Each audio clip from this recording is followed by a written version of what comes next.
రిపేర్లు వాళ్ళు అంటే అది కూడా వేరే ప్రెజెంటేషన్ ఇస్తాం మీకు కావాలంటే. ఎన్డీఎస్ఏ ఏమి చెప్పింది, ఏమేమి జరిగినాయి. మొన్న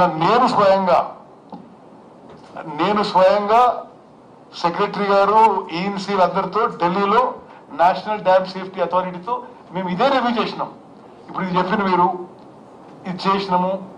ఇప్పుడు ముందుకు పోవడానికి ఎట్లంటే వాళ్ళు మాత్రం బ్యారేజెస్ గేట్స్ తెరిచిపెట్టాలి, నీళ్లు కిందికి వదిలేసేయాలని స్పష్టమైన రిటర్న్ రికమెండేషన్ ఇచ్చారు. ఇంకా అనుమానాలు ఉన్నాయి అంటున్నారు సార్ కేటీఆర్. ఏంటి ఎవరి మీద? మేడిగడ్డ కుంగడం మీద ఇంకా అనుమానాలు ఉన్నాయి. కాంగ్రెస్ నాయకులు ఏం చేయడమైనా సిద్ధహస్తులే, ఏదైనా చేయగలుగుతారు అని చెప్పేసి కామెంట్ చేశారు. ఇప్పుడు మేము చూసి వెళ్ళాము కాబట్టి భవిష్యత్తులో ఏం జరిగినా దానికి మీదే బాధ్యత అని కూడా ఇప్పుడే కామెంట్ చేశారు కేటీఆర్ గారు.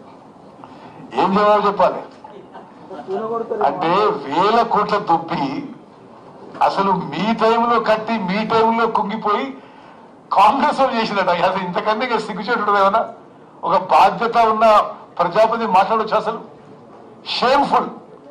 వీళ్ళు మాట్లాడితే అసలు దాని గురించి మీరే ఖండించాలి. అసలు మేము అవసరం లేదు. ఉత్తమ్ కుమార్ రెడ్డి ఎక్కడో హుజూర్ నగర్ ఉన్నాడు, రేవంత్ రెడ్డి కొడంగల్ ఉన్నాడు. మీరే రాష్ట్రం నడిపింది 10 ఏళ్ళు. సార్ మేడిగడ్డ సేఫ్ అని ఒక విడుదల చేసిండు కేటీఆర్. మేడిగడ్డ సేఫ్ గా ఉంది అని ఒక వీడియోని విడుదల చేసిండు. ఇవన్నీ ఈ సిల్లీ చేష్టలకి ఏమని చెప్పాలి? ఇప్పుడు వాళ్ళు సోషల్ మీడియాలో రకరకాలు పెడుతున్నారు.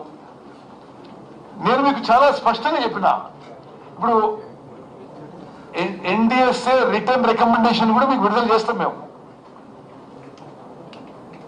మంత్రి గారు సరే ఇంకోటి ఎన్డీఎస్ఏ టీం ఇచ్చినటువంటి సూచనలు గ్రౌండ్ లో ఇంప్లిమెంట్ చేయట్లేదు, దానివల్ల కొన్ని టెస్టులకు ఆలస్యం అవుతుంది అన్నటువంటి అంశం కొంత తెలుస్తూ ఉంది. మొన్న రీసెంట్ గా మీరు ఢిల్లీలో అటెండ్ అయ్యారు కదా ఎన్డీఎస్ఏ టీం దగ్గర.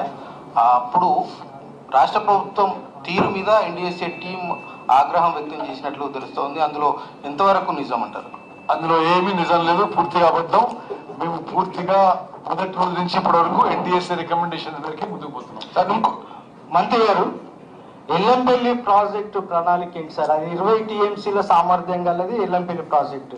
అక్కడి నుంచి మీరు కొండపోచమ్మ, అనంతగిరి, మల్లన్న సాగరం తీసుకోబోతున్నారు. ఆ సామర్థ్యం సరిపోతుందా? ఎన్ని పంపులు ఆన్ చేయబోతున్నారు? ఎల్లంపల్లి ప్రాజెక్టు పూర్తి స్థాయిలో ఉపయోగించుకుంటాము. అన్ని పంపులు ఆన్ చేసి ఉపయోగిస్తాము. ఇప్పుడు వరద, ఈసారి గోదావరి వరద కొద్దిగా ముందే వచ్చింది. తప్పనిసరిగా మాకున్న ఇండికేషన్స్ మేరకు ఎల్లంపల్లి ప్రాజెక్ట్ నుంచి